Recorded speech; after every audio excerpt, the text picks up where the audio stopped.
लाखों करोड़ों दुरूद मोहम्मद सल्लल्लाहु अलैहि वसल्लम और उनकी आल पर।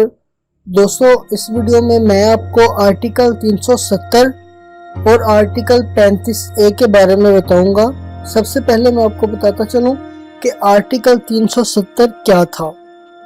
तकसीम बरसगीर के वक़्त जम्मू कश्मीर के हुक्मरान राजा हरि सिंह ने पहले तो खुद मुख्तार रहने का फैसला किया, लेकिन बाद में इंडिया से अलहाक पर आमादगी जाहिर की थी। इस सूरत हाल में इंडिया के आइन में शक 370 को शामिल किया गया था, जिसके तहत जम्मू कश्मीर को खुसूसी दर्जा और इख्तियारात दिए गए। ताहम रियासत की जानिब से अलहदा आइन का भी मुतालबा किया गया, जिस पर सन 1951 में वहाँ रियासती आइन साज असम्बली के क़याम की भी इजाज़त दे दी गई।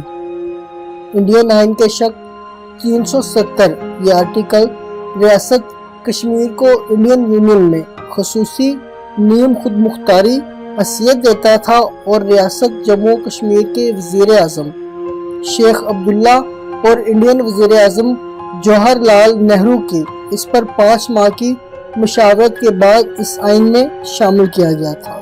इसके तहत रियासत कश्मीर को एक खास मुकाम हासिल था और इंडिया के आइन की जो दफात दीगर रियासतों पर लागू होती हैं, इस आर्टिकल के तहत इनका इतलाक रियासत जम्मू कश्मीर पर नहीं हो सकता था।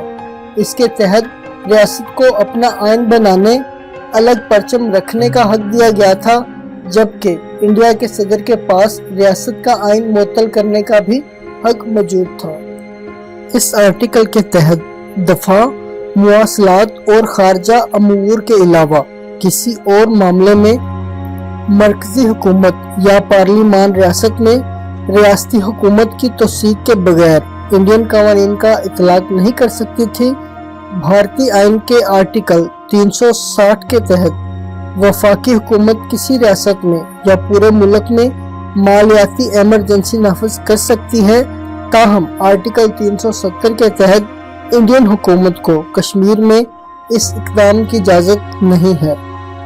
दोस्तों, अब आते हैं आर्टिकल 35A की तरफ। आर्टिकल 370 के खात्मे के साथ ही सदारती हुक्म के तहत इसमें शामिल किया जाने वाला आर्टिकल 35A भी ख़त्म हो गया है।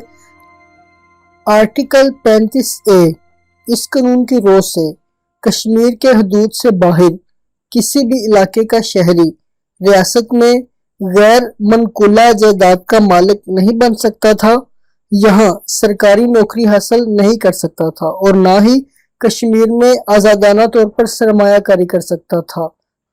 ताहम अब किसी भी इंडियन शहरी को ये तमाम हुकूक हासिल होंगे। ये कवानीन डोगरा महाराजा हरि सिंह ने सन 1927 से 1932 के दरमियान मुरतब किए थे और इन्हीं कानून को सन 1954 में एक सदारती हुक्मनामे के जरिए आईने हिंद में शामिल किया गया था।